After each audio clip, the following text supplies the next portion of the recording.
taide on semmoista, joka saa mun veren kiihtymään ja mä annan kaikkeni ja se on 150% läsnä. Ja sitten kun mä tuun mettään, niin ei mun tarvi olla läsnä ollenkaan, koska metsä on läsnä mulle. Ja se, että joku on läsnä mulle, niin sehän on aivan ainutlaatuista. Semmoista ei kauheasti tapahdu, ihmiset ei ole enää läsnä toisilleen. Ensisijaisesti ehdottomasti muusikko.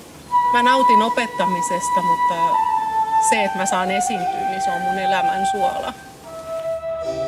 Itse musiikissa ja lapsien kanssa opettaessa, niin mun mielestä kaikkein tärkeintä on ehkä se, että pitää yllä sen halun oppilaassa oppia motivoimalla ja kannustamalla.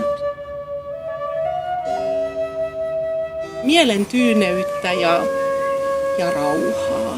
Siitä mä saan voimaa.